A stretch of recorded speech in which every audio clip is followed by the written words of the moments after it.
మనము వాస్తుశాస్త్ర ప్రకారంగా ఏదైతే మనం గృహ నిర్మాణం చేపట్టామో, ఆ గృహ నిర్మాణం అనేది మనకు 3 పువ్వులు 6 కాయల్లా దినదినము అభివృద్ధి చెందుతూ ఉంటే అందరికీ ఆనందంగా ఉంటుంది.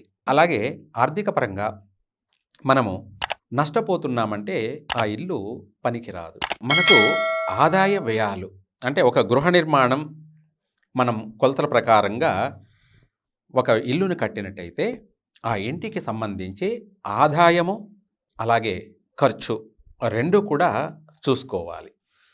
మనకు ఇక్కడ పిల్లర్లతో నిర్మాణం చేస్తున్న ఇంటికైతే సెంట్రల్ కొలతలతోటి మనం చూడాలి. లేదు మనకు పిల్లర్లు కట్టకుండా ఒట్టి రాతి గోడ కానీ, ఇటుకతో కానీ నిర్మాణం చేస్తుంటే లోపల కొలతలతో కానీ మనం లెక్కించాలి. అలాగే ఇక్కడ మనం నిర్మాణం యొక్క కొలతలు ఎంతైతే పెడుతున్నామో ఆ కొలతల ప్రకారంగా మనం గురించి భాగించేటువంటి ప్రకారంగా అందులో భాగంగా మనకు ఆదాయం ఎంత మనకు తెలిసిపోతుంది. అంటే ఒక గృహ నిర్మాణం చేపట్టిన తర్వాత ఆ ఇంటికి ఒక ₹9 ఆదాయం అనేది ఏర్పడిందనుకోండి. అందులో ఆదాయం ₹9 ఉన్నప్పుడు ఖర్చు విషయానికి వచ్చేటప్పటికి మనకు ₹10 ఖర్చు వచ్చిందనుకోండి. అనగా 10లో 9 తీసేస్తే ₹1 అప్పు తేలింది. అనగా ఇక్కడ అటువంటి యొక్క కొలతలతో నిర్మాణం చేసిన ఇల్లు మనం ఎంత ఖర్చు పెట్టి నిర్మాణం చేశాము, ఎంత అందంగా కట్టాము, ఎంత అద్భుతంగా నిర్మాణం చేసుకున్నామో, ఎంతో సుందరంగా నిర్మాణం చేసుకున్నాము అన్నది ప్రధానం కాదు. ఇక్కడ ఆ ఇంటి యొక్క నిర్మాణం అప్పులో ఉంది. అనగా ఆ ఇంట్లో చేరిన వాళ్ళందరూ కూడా అప్పుల పాలైపోతూ ఉంటారు. ఆర్థిక పరంగా ఆ ఇల్లు కట్టుకోకముందు చాలా బాగుంటాడు. ఎంతో సంపాదించుకొని చక్కగా వేల కోట్లు సంపాదించుకొని ఎన్నో వ్యాపారాలను రన్నింగ్ చేస్తూ నడిపించుకుంటూ అలాగే ఎన్నో భూములు అలాగే ఎన్నో గృహాలు నిర్మాణం చేసుకొని ఎంతో సంపాదించుకొని ఉన్నటువంటి వాడు ఇటువంటి ఒక ఇంటిని నిర్మాణం చేశాడనుకోండి.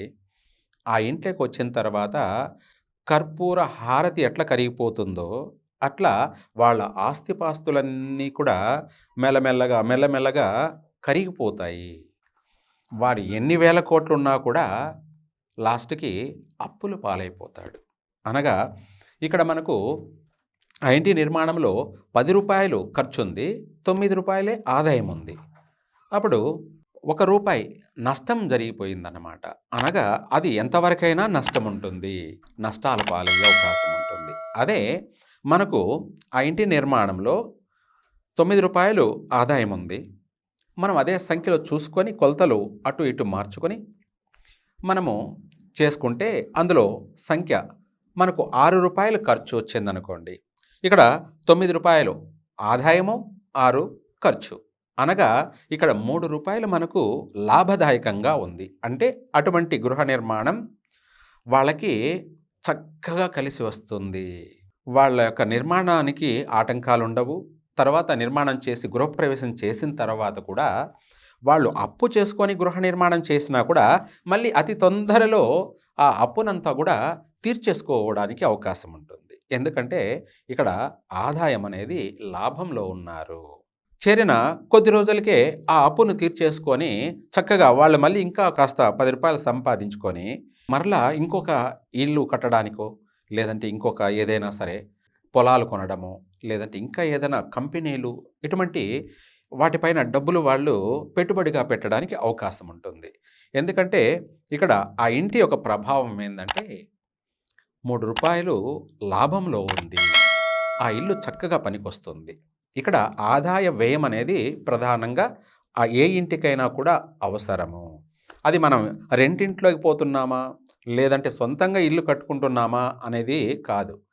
మనకు ముఖ్యంగా ఈ ఇంట్లో ఉంటే మనకు కలిసి వస్తుందా లేదంటే నష్టం వస్తుందా అన్నది మనం ప్రతి ఒక్కరూ చూసుకోవాల్సినటువంటి విషయం. సర్వే జన సుఖినో భవంతు.